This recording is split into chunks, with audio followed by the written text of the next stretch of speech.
Maybach music. Can anybody out there hear me? Hear me? 'Cause I just wanna say what और बहुत ही सरल है, इससे ज्यादा भी अंतर हो सकते हैं। विद्युत चुंबकीय तरंगे और यांत्रिक तरंगे या ध्वनि तरंगे कहेंगे इसको, इन दोनों में अंतर। सबसे पहला अंतर है कि विद्युत चुंबकीय तरंगे अनुप्रस्थ तरंगे होती है और यांत्रिक तरंगे अनुदैर्घ्य तरंगे होती है। ये अपने परिभाषा में भी लिखा है ना। उसके बाद दूसरा, विद्युत चुंबकीय तरंगों के संचरण के लिए माध्यम की आवश्यकता नहीं होती है। ये तरंगे निर्वात में भी गमन कर सकती है। इन तरंगों के संचरण के लिए माध्यम की आवश्यकता होती है। ये तरंगे निर्वात में नहीं चल सकती। दो है। तीसरा अंतर होता है परिभाषा। जो विद्युत चुंबकीय तरंगे है वह विद्युत क्षेत्र और चुंबकीय क्षेत्र के लंबवत दोलनों से बनी होती है। और ये कैसे बनी थी? माध्यम के कणों के कंपनों से बनी होती है। यांत्रिक तरंगे माध्यम के कणों के कंपनों से बनी होती है। तीन अंतर हो गए। उसके बाद चौथा गुण अपन ये दर्शा सकते हैं, जो विद्युत चुंबकीय तरंगे ध्रुवन का गुण दर्शाती है। ध्रुवन अपन आगे पढ़ेंगे, है ना। और यांत्रिक तरंगे ध्रुवन का गुण नहीं दर्शाती। एक और पांचवा अंतर होता है चाल। विद्युत चुंबकीय तरंगों की चाल कितनी होती है? विद्युत चुंबकीय तरंगों की चाल प्रकाश की चाल के बराबर होती है। और प्रकाश की चाल कितनी होती है? निर्वात में विद्युत चुंबकीय तरंगों की चाल होती है 3×10⁸ मीटर प्रति सेकंड। सबसे अधिक होती है, बहुत अधिक। और यांत्रिक तरंगों की चाल बहुत कम होती है। जैसे ध्वनि तरंगे, उनकी चाल का मान लो धातु में सबसे ज्यादा होती है, तो धातु में ध्वनि तरंगों की चाल होती है 320 मीटर प्रति सेकंड। तो ये एक पांचवा अंतर बनेगा कि निर्वात में विद्युत चुंबकीय तरंगों की चाल सबसे अधिक 3×10⁸ मीटर प्रति सेकंड होता है। और माध्यम में मतलब धातु में यांत्रिक तरंगों की चाल 320 मीटर प्रति सेकंड होती है। तो इस प्रकार ये 5 अंतर इसमें दिए जाएंगे, है ना। इसको उतार लेना, याद हो गए होंगे ना अभी। तो ये भेज देंगे हम, तो इसको लिख लेना भाई आप। चुंबकीय स्पेक्ट्रम। अब अपने अभी पढ़ा कि विद्युत चुंबकीय तरंगे बहुत सारे प्रकार की होती है और ये सभी तरंगे सूर्य से प्राप्त होती है। सूर्य से बहुत सारे विकिरण निकलते हैं, बहुत सारी तरंगे निकलती है और उन तरंगों को एक व्यवस्थित सारणी के रूप में व्यवस्थित किया गया है। मतलब उनकी तरंगदैर्घ्य के आधार पर उनको व्यवस्थित किया गया है, तो उसको अपन विद्युत चुंबकीय स्पेक्ट्रम कहते हैं।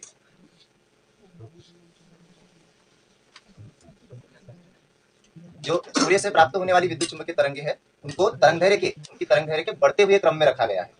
तो जो हमको संरचना प्राप्त होती है उसको अपन बोलते हैं विद्युत चुंबकीय स्पेक्ट्रम। इसे कहेंगे कि विद्युत चुंबकीय स्पेक्ट्रम एक ऐसा क्रम होता है जिसमें विभिन्न गुणधर्मों वाली तरंगों को उनके बढ़ते हुए तरंगदैर्घ्य के बढ़ते हुए क्रम में रखा गया है। जैसे दुकान में सामान कैसा रखता है, दुकान वाला बराबर व्यवस्थित कहाँ क्या है उसको पता रहता है, बिल्कुल वैसे ही तरंगों को भी उनके गुणों के आधार पर एक निश्चित क्रम में व्यवस्थित किया गया है, उसको बोलते हैं विद्युत चुंबकीय स्पेक्ट्रम। अब इसमें देखते हैं, ये जो तरंगदैर्घ्य होती है विद्युत चुंबकीय स्पेक्ट्रम होता है वो 10⁻⁴ मीटर से लेकर 600 मीटर परास तक फैला हुआ होता है। ये इसकी रेंज है। रेंज परास मतलब कहाँ तक फैला है। जैसे मान लो अपने 2 हाथ फैला है तो ये अपनी रेंज हुई, यहाँ तक ही फैल सकती है और ज्यादा नहीं फैल सकती, है ना। तो ये इसकी रेंज है। ये बहुत अधिक 10⁻⁴ मतलब एक से बहुत छोटा है और ये 600 मीटर परास तक की तरंगे फैली हुई होती है। अब इसमें कौन कौन सी तरंगे होती है? सबसे पहली तरंगे होती है गामा विकिरण। इंग्लिश में लिख रहे हैं ना, गामा रेज बोलते हैं, हिंदी में बोलते हैं गामा विकिरण, ठीक है। उसके बाद दूसरे नंबर की होती है, क्रम से याद रखना इसको, अपने अभी याद हो जाएगा। सबसे पहला सबसे छोटी तरंग है, कम तरंगदैर्घ्य की होती है गामा विकिरण।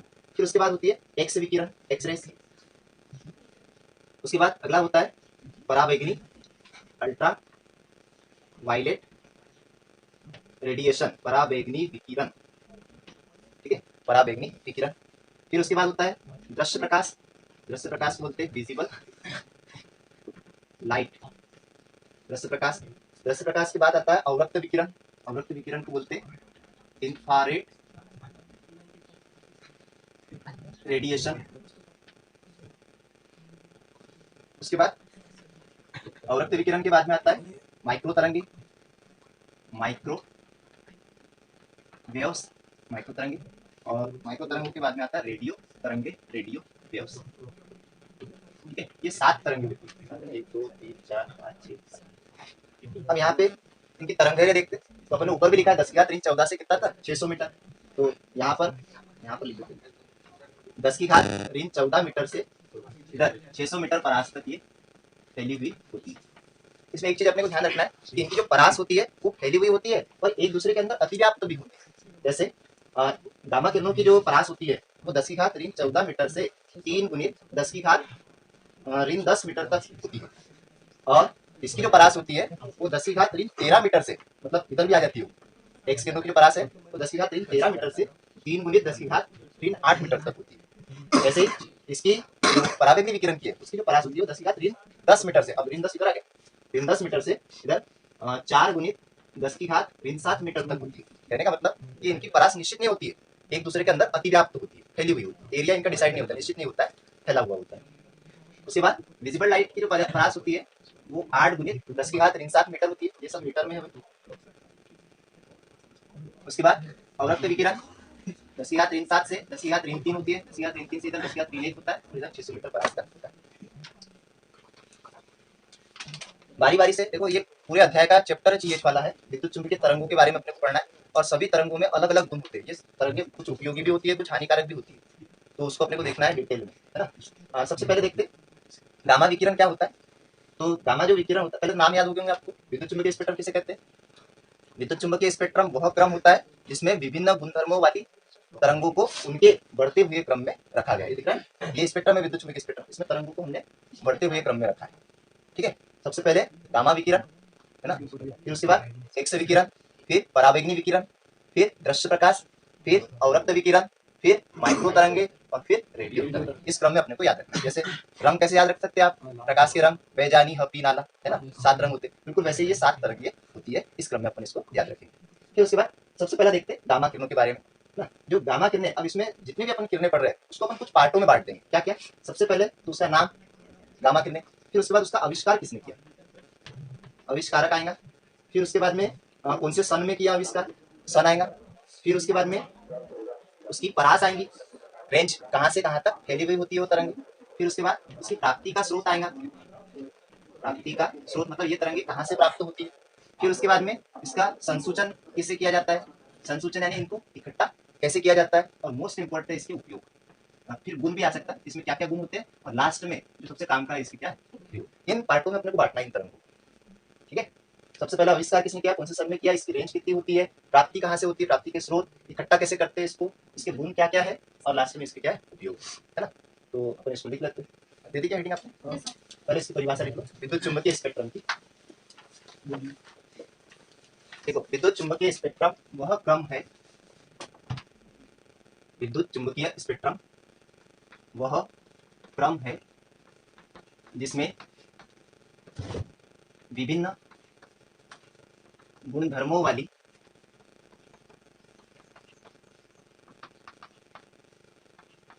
विद्युत चुंबकीय तरंगों को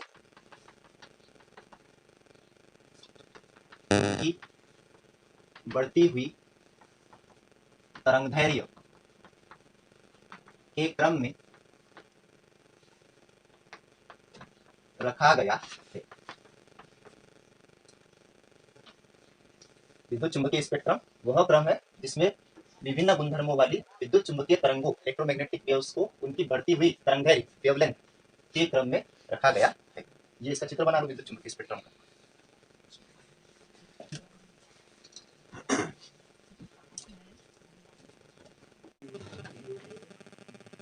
ठीक है, ये गामा किरणों के बारे में टोटल जानकारी हुई, मतलब थ्योरी अगर अपन लिखना चाहे, ये तो सारणी के रूप में बताया हमने, किताब में ऐसा लिखा है जैसे गामा किरणें, तो गामा किरणों का आविष्कार बेकुरल तथा क्यूरी ने सन 1896 में किया था। इनकी परास 6 गुणित 10⁻³ मीटर से 10⁻13 मीटर तक होती है। जिनकी प्राप्ति के स्रोत प्राकृतिक तथा कृत्रिम रेडियो एक्टिव पदार्थ है, मतलब रेडियो एक्टिव पदार्थ से गामा किरणें निकलती है। आपने पढ़ा होगा ना पिछली क्लासों में, जब रेडियो एक्टिव पदार्थ पर न्यूट्रॉन की बमबारी करते हैं तो विकिरण निकलते गामा विकिरण। फिर उसके बाद ये किरणें फोटोग्राफिक प्लेट को प्रभावित कर देती है, प्रदीप्तिशील पर्दे पर पड़ने पर चमक उत्पन्न करती है। इनकी भेदन क्षमता सर्वाधिक होती है, भेदन क्षमता है आर पार जाने की क्षमता। यह 30 सेंटीमीटर मोटी लोहे की चादर में स्पष्ट छेद बना सकती है। फिर इसके आते हैं उपयोग। सबसे पहला उपयोग है कैंसर तथा ट्यूमर के इलाज में किया जाता है। दूसरा, खाद्य पदार्थों को अधिक समय तक सुरक्षित रखने के लिए किया जाता है। तीसरा, नाभिक की संरचना के अध्ययन में किया जाता है। और चौथा भी लिख सकते हैं, नाभिक के बारे में जानकारी प्राप्त करने में किया जाता है। ये अपनी पहली किरण हो गई। उसके बाद नंबर 2 है एक्स किरणें।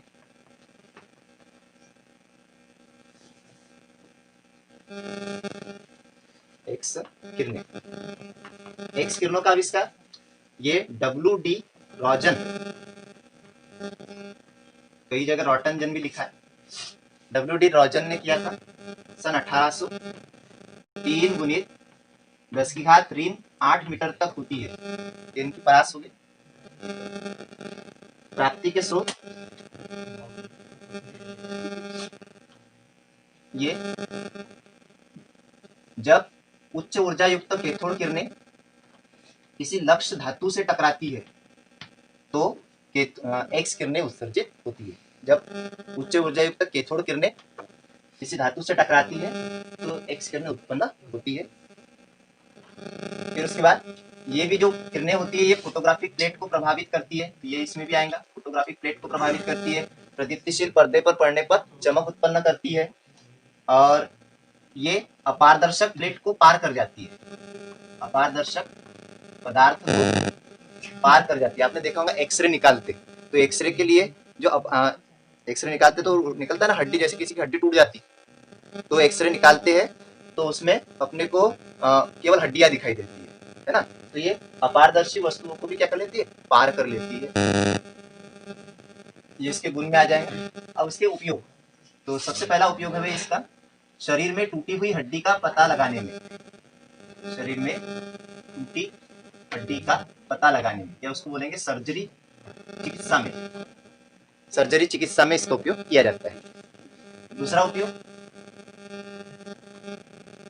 कैंसर तथा त्वचा रोग के निदान में, कैंसर तथा त्वचा रोग के निदान में किया जाता है। चोरों द्वारा शरीर में छुपाई गई वस्तु का पता लगाने में किया जाता है। और इंजीनियरिंग में भी इसका उपयोग किया जाता है। जो गर्डर बनाए जाते हैं पुल के, उसमें अगर त्रुटि हो तो उसका पता लगाने के लिए भी इसका उपयोग यहाँ पे किया जाता है। 4 उपयोग है इसके, 4-5 उपयोग। ठीक है, पूरे नहीं लिख सकते हम यहाँ पे, क्योंकि पूरे लिखेंगे तो फिर आगे वाली तरंगे नहीं आएगी ना, इसलिए। उसके बाद तीसरा देखते हैं, तीसरी कौन सी थी, पराबैंगनी विकिरण, पराबैंगनी विकिरण।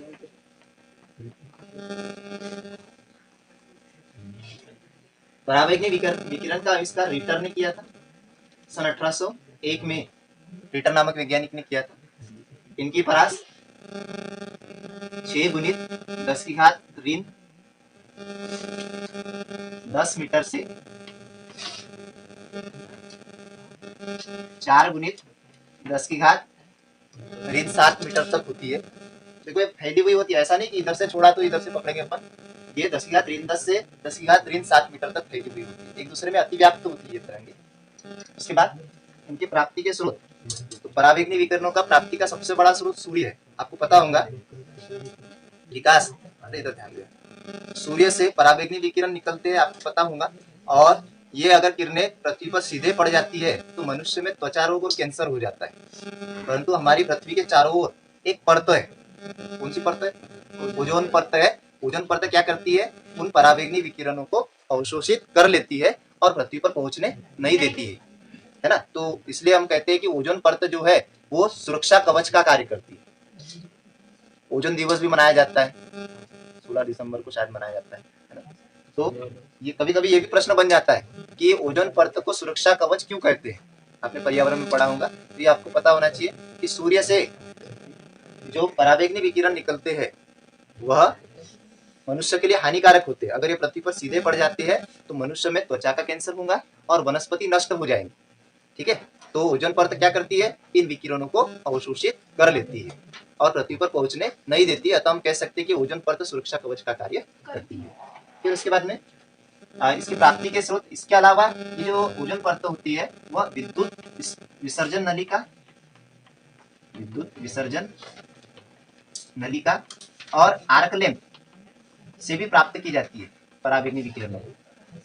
ये इसके प्राप्ति के स्रोत है। इसके गुण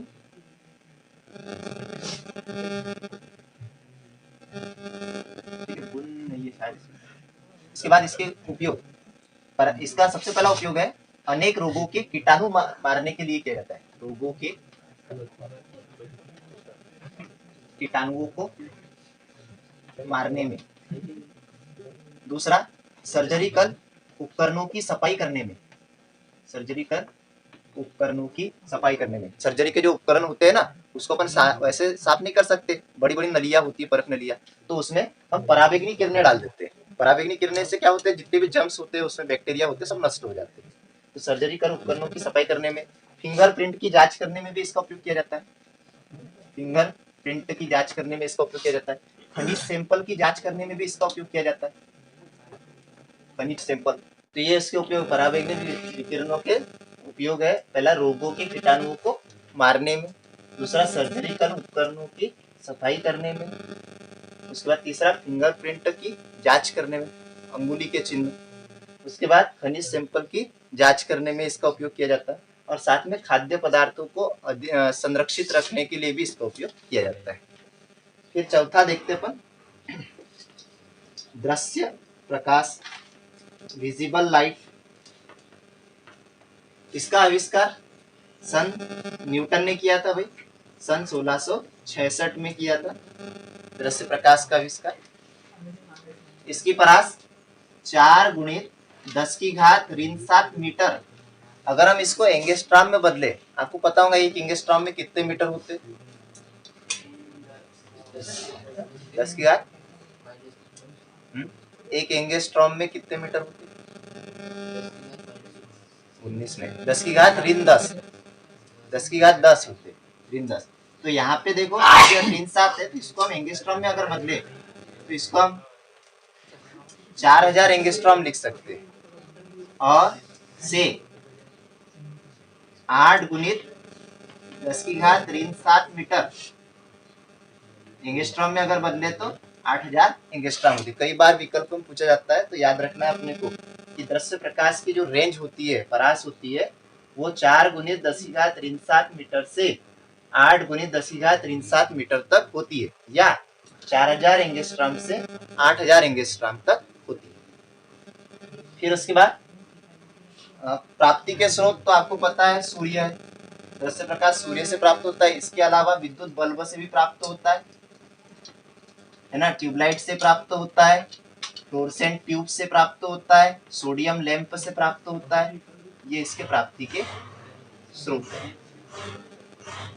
फिर उसके बाद इसका उपयोग तो वस्तुओं को देखने के लिए इसका उपयोग किया जाता है। वस्तुओं को देखने के लिए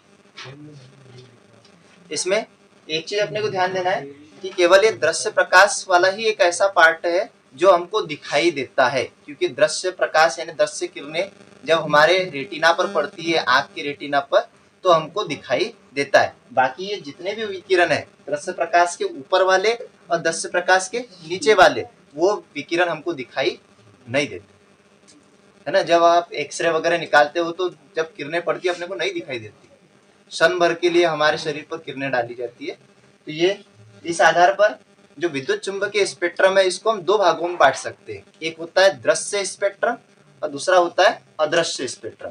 आपने विद्युत चुंबकीय स्पेक्ट्रम पढ़ा ना, तो विद्युत चुंबकीय स्पेक्ट्रम दो प्रकार का होता है। कौन सा? एक दृश्य और एक अदृश्य। दृश्य किसे कहेंगे? दृश्य स्पेक्ट्रम की जो विकिरण होते हैं वो हमारे आंख के रेटिना पर पड़ने पर हमको दृष्टि संवेदना प्राप्त होती है, मतलब ये विकिरण हमको दिखाई देते हैं। और इसमें 7 असंख्य कलर आते हैं। वैसे सूर्य से प्राप्त होती है, इसमें असंख्य कलर रंग आते हैं अनेक रोगों के कीटाणुओं को मारने में। असंख्य किरणें आते हैं, परंतु उसको साधारणतः 7 भागों में बांटा गया है। आपको पता होगा, बेजानी, हबी, नाला, बैगनी, जामुनी, नीला, हरा, पीला, नारंगी और लाल, ऐसे 7 रंग में बांटा गया। तो ये दृश्य स्पेक्ट्रम है। और अदृश्य स्पेक्ट्रम किसे कहेंगे? अदृश्य स्पेक्ट्रम में दृश्य स्पेक्ट्रम से छोटी तरंग दैर्घ्य, इसे 4000 एंगस्ट्रॉम से कम तरंग दैर्घ्य के विकिरण कौन कौन से? पराबैंगनी विकिरण, एक्स किरणें, गामा विकिरण। और इससे ज्यादा वाले विकिरण कौन कौन से? अवरक्त विकिरण, रेडियो विकिरण और माइक्रो तरंग। 3 इधर 3 उधर, ये बीच वाला चाहे चौथे नंबर का है ना। तो 3 किरणें पहले की और 3 के विकिरण बाद के, ये अदृश्य स्पेक्ट्रम में। हाँ बोलो, फिर से सुन लो भाई, है कि नहीं? अब उतरा छे तो, क्योंकि परीक्षा में बहुत काम के है ये, कहीं से भी प्रश्न आ सकता है। ऑब्जेक्टिव, सबसे ज्यादा ऑब्जेक्टिव आते हैं इसमें से, वस्तुओं को देखने के लिए। ये दोनों मिला के ऐसे लिख दो। हाँ, विद्युत चुंबक, सबसे पहले विद्युत चुंबकीय स्पेक्ट्रम क्या होता है हमको पता होना चाहिए। सूर्य से जो किरणें निकलती है बहुत सारी, उन किरणों को उनकी तरंग दैर्घ्य के बढ़ते हुए क्रम में रखा गया है, उस क्रम को अपन कहते हैं विद्युत चुंबकीय स्पेक्ट्रम, है ना। विद्युत चुंबकीय स्पेक्ट्रम वह क्रम है जिसमें विभिन्न गुणधर्मों वाले विकिरणों को उनकी बढ़ती हुई तरंग दैर्घ्य के रूप में लिखा गया है। फिर इसकी तरंग दैर्घ्य, सबसे पहली विकिरण है इसमें गामा किरणें। गामा किरणों का आविष्कार बेकुरल तथा क्यूरी नाम के वैज्ञानिक ने सन 1896 में किया था। इनकी परास 6 × 10⁻³ मीटर से लेकर 10⁻³ मीटर तक होती है। अगर आपको ये आंकड़े याद नहीं तो सिर्फ केवल 10 याद रखो, 10⁻³ से 10⁻³ मीटर तक ये तरंगे फैली हुई होती है। ये तरंगे प्राकृतिक तथा कृत्रिम रेडियो एक्टिव पदार्थों से हमको प्राप्त होती है। ये तरंगे फोटोग्राफिक प्लेट को प्रभावित कर देती है, प्रदीप्तिशील पर्दे पर पड़ने पर चमक उत्पन्न करती है। इनकी भेदन क्षमता सबसे ज्यादा होती है। ये किरणें 30 सेंटीमीटर मोटी लोहे की चादर में छेद बना सकती है। उसके बाद इसके उपयोग सबसे पहला उपयोग कैंसर तथा ट्यूमर के इलाज में, याद रहेंगे ना। गामा किरणों का सबसे फेमस उपयोग है कैंसर तथा ट्यूमर के इलाज में। और दूसरा खाद्य पदार्थों को अधिक समय तक संरक्षित रखने में। तीसरा नाभिक में लिख सकते हैं, ठीक है। अगली किरणें आती है एक्स किरणें। एक्स किरणों का आविष्कार W.D. रॉजन ने सन 1895 में किया था। ये आपने पिछली क्लासों में पढ़ा होगा। वैज्ञानिक का नाम याद रखना है। अब फुल फॉर्म तो नहीं पता, कई जगह तो रॉजन लिखा है, हमको W.D. रॉजन पता है कि। फिर उसके बाद इसकी जो परास होती है वो 10⁻³ मीटर से 3 × 10⁸ मीटर तक होती है। हमको पता था, अब उसका नाम याद नहीं आ रहा। फिर उसके बाद जब उच्च ऊर्जा युक्त कैथोड किरणें किसी लक्ष्य धातु से टकराती है तो हमको एक्स किरणें प्राप्त होती है। ये किरणें भी फोटोग्राफिक प्लेट को प्रभावित करती है। अधिकांश गुण इसके जैसे, फोटोग्राफिक प्लेट को प्रभावित करती है, प्रदीप्तिशील पर्दे पर पड़ने पर चमक उत्पन्न करती है। इनकी भेदन क्षमता गामा किरणों से कम होती है, एक्स किरणों की। और ये किरणें अपारदर्शक पदार्थ को पार, अपारदर्शक समझता ना, जिसके आर पार अपन देख नहीं सकते, अपारदर्शक पदार्थ को ये किरणें पार कर जाती है। इसके उपयोग, तो सबसे पहला उपयोग है एक्स किरणों का, आपको पता है शरीर में एक्स किरणें, एक्सरे को निकालते ना, तो सर्जरी चिकित्सा में इसका उपयोग करते, शरीर में टूटी हुई हड्डी का पता लगाने में किया जाता है। दूसरा है कैंसर तथा त्वचा रोग के निदान में किया जाता है। तीसरा आएगा इंजीनियरिंग में इसका उपयोग करते हैं। जो गर्डर होते हैं, पुल देखे ना, बड़े बड़े गर्डर बनाए जाते हैं, उसमें त्रुटि का पता लगाने में किया जाता है इसका उपयोग। और एक कौन सा था, और भी था, हाँ चलो ठीक है, 3 काफी है। उसके बाद अगला देखते हैं पराबैंगनी विकिरण, अल्ट्रावायलेट रेस। इसका आविष्कार रिटर ने सन 1801 में किया था। इनकी परास 6 × 10⁻³ मीटर से 4 × 10⁻³ मीटर तक होती है। विद्युत ये पराबैंगनी विकिरण का प्राप्ति का स्रोत, सबसे बड़ा स्रोत तो सूर्य है ना। इसके अलावा विद्युत विसर्जन नलिका और आर्क लैंप से भी पराबैंगनी विकिरण हम प्राप्त कर सकते हैं। इसका उपयोग अनेक रोगों के कीटाणुओं को मारने में किया जाता है, सर्जरिकल उपकरणों की सफाई करने में किया जाता है, फिंगरप्रिंट की जांच करने में किया जाता है, खनिज सैंपल की जांच करने में किया जाता है। ये 4 उपयोग। दृश्य प्रकाश, इसका आविष्कार न्यूटन ने सन 1666 में किया था। इसकी परास 4000 एंगस्ट्रॉम से 8000 एंगस्ट्रॉम तक होती है। इसकी प्राप्ति का सबसे बड़ा स्रोत सूर्य है। इसके अलावा यह सोडियम लैंप, फ्लोरोसेंट ट्यूब, विद्युत बल्ब आदि से भी प्राप्त होता है। आपको पता है ना, दृश्य प्रकाश बल्ब से, ट्यूबलाइट से प्राप्त होता है। इसका उपयोग वस्तु को देखने के लिए किया जाता है। अब दृश्य प्रकाश में क्या होता है, कि बहुत सारे रंग होते हैं, क्योंकि हमको दिखाई देता है, तो ये असंख्य रंग में होती है, परंतु सुविधा के लिए इसको 7 रंगों में बांटा गया है। तो अपन पूरे 7 रंग और उनकी 7 रंगों की तरंग दैर्ध्य के बारे में देखेंगे अब इसी में अभी का और दूसरी उसकी परास का। हाँ बना दृश्य प्रकाश में सबसे पहला होता है बैगनी, इंग्लिश में क्या बोलते हैं, वायलेट। इसकी परास होती है 4000 एंगस्ट्रॉम से 4500 एंगस्ट्रॉम तक होती है। उसके बाद दूसरा जामुनी, इंग्लिश में इसको बोलते हैं इंडिगो। इसकी परास होती है 4500 एंगस्ट्रॉम से 4700 एंगस्ट्रॉम तक होता है। फिर उसके बाद होता है नीला, इंग्लिश में इसको बोलते हैं ब्लू। इसकी परास होती है 4700 एंगस्ट्रॉम से 5000 एंगस्ट्रॉम तक होती है। बेजानी हरा, चौथा नंबर होता है हरा, इंग्लिश में क्या बोलते हैं, ग्रीन। 5000 एंगस्ट्रॉम से 5500 एंगस्ट्रॉम तक फैला हुआ होता है। और बेजानी पीला, ऑरेंज बोलते हैं इंग्लिश में, येलो बोलते। 5500 एंगस्ट्रॉम से 5700 एंगस्ट्रॉम तक होता है। उसके बाद नारंगी, ऑरेंज। इसकी परास 5700 एंगस्ट्रॉम से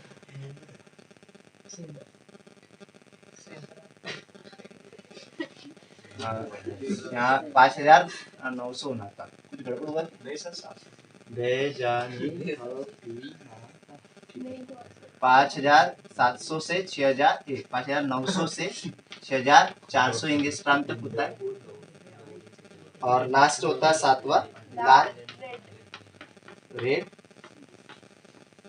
इसकी परास होती है 6400 एंगस्ट्रॉम से 8000 एंगस्ट्रॉम तक होती है। देखो हमने दृश्य प्रकाश को अपने पढ़ा ना, 4000 से 8000 तक फैला हुआ होता है दृश्य प्रकाश, तो उसको हमने बांट दिया है अलग अलग रंग के लिए। सबसे कम तरंग दैर्ध्य का प्रकाश कौन सा होता है, बैगनी। ये याद रखना है क्योंकि आगे बहुत जगह काम में आता है अपने को। सबसे कम तरंग दैर्ध्य का प्रकाश होता है बैगनी और सबसे ज्यादा तरंग दैर्ध्य का प्रकाश होता है लाल। ठीक है, और तरंग दैर्ध्य काय पर डिपेंड करती है, अपूर्णांक पर डिपेंड करती है। जो प्रकाश वाला अध्याय पढ़ते हैं उसमें काम में आता है वो। तो तरंग दैर्ध्य जिसकी कम होती है उसका प्रकीर्णन जो होता है वो ज्यादा होता है, मतलब वो रंग ज्यादा फैलता है, बैगनी रंग या जामुनी रंग। इसलिए जो आकाश होता है वो नीले रंग का दिखाई देता है। और जो लाल रंग का तरंग दैर्ध्य होती है वो सबसे ज्यादा होती है, तो ये बहुत कम फैलता है, इसलिए जो खतरे का सिग्नल होता है वो लाल रंग का बनाया जाता है, क्योंकि ये फैलता नहीं है, दूर से भी दिखाई देता है, इसलिए खतरे का सिग्नल लाल रंग का बनाया जाता है।